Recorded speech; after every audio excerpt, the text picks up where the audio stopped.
이번 주 핫클릭 코너에선 행정안전부의 경찰국 신설 관련한 얘기 해보겠습니다. 헌법과 법률에서 부여한 행정안전부 장관의 역할과 책임을 충실히 수행할 수 있도록 행정안전부 내에 치안감을 부서장으로 하는 경찰국을 신설하겠습니다. 이상민 행정안전부 장관은 지난 15일 브리핑을 통해 경찰제도 개선 방안을 공식 발표했습니다. 역시 관심이 가장 컸던 건 경찰국 신설. 오는 8월 2일 행안부 내 경찰관리 조직인 경찰국을 새로 만들겠다는 내용은 결국 최종 확정됐습니다.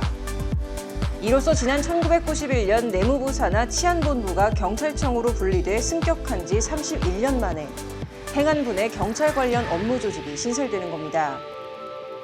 일단 경찰국 구성을 자세히 들여다보면 인사지원과와 총괄지원과, 자치경찰지원과 등 3개 과에 16명의 인력으로 구성됩니다. 경찰이 12명, 행안부 직원 등 일반직이 4명입니다.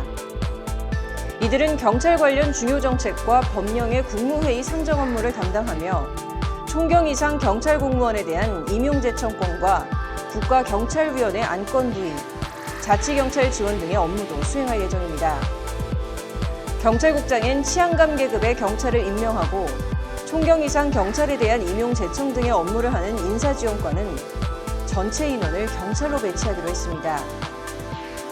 이러한 행안부 조치에도 여전히 정부의 경찰 통제 비판의 목소리는 나옵니다. 이번 결정으로 인해 향후 경찰 조직은 주요 정책에 대해 행안부 장관의 지휘를 받게 되기 때문입니다. 먼저 전국경찰 직장협의회는 정치 권력이 경찰권을 사유화하려는 것이라며 경찰국 신설에 대해 반대 목소리를 내고 있습니다.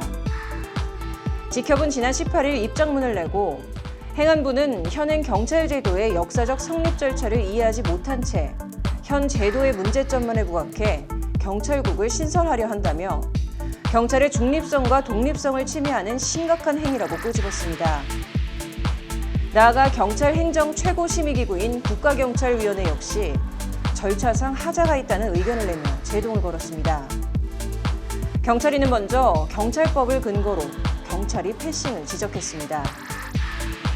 경찰법 제10조 제1항에 따라 경찰 사무 관련 인사, 예산, 장비 등 주요 정책은 경찰위의 심의 의결을 맡게 돼 있습니다.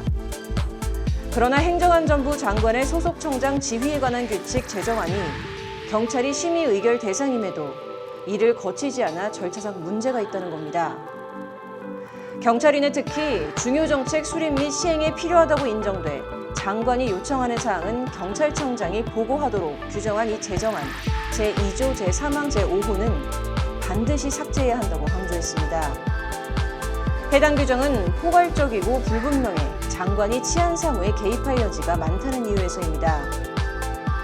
현행법상 장관을 대신해 치안 정책을 심의 의결하는 경찰위원회가 반발하고 있어 위법 시비가 장기전에 돌입할 거라는 분석도 나옵니다. 이렇게 경찰국 신설 반대 여론이 다시 고개를 드는 가운데 오는 23일엔 현장 지휘관들이자 간부급인 총경급 경찰관들이 전국 경찰서장 회의를 열겠다고 예고하면서 이들의 집단 움직임이 어떻게 흘러갈지 의목이 집중되고 있습니다. 경찰 통제냐, 경찰 발전의 새로운 계기냐. 일단 현재 반대를 하는 핵심 이유 중 하나인 정부가 경찰을 장악하려 한다는 오해를 불식시키기 위해서는 위법 가능성부터 제거해야 하는 것이 우선입니다. 그러나 무엇보다도 경찰국 신설이 국민에게 좋은 방향으로 가는 정책이 될 수 있도록 정부와 경찰 모두 먼저 노력해야 하는 것은 필수일 것입니다. 이번 주 핫클릭 여기까지입니다.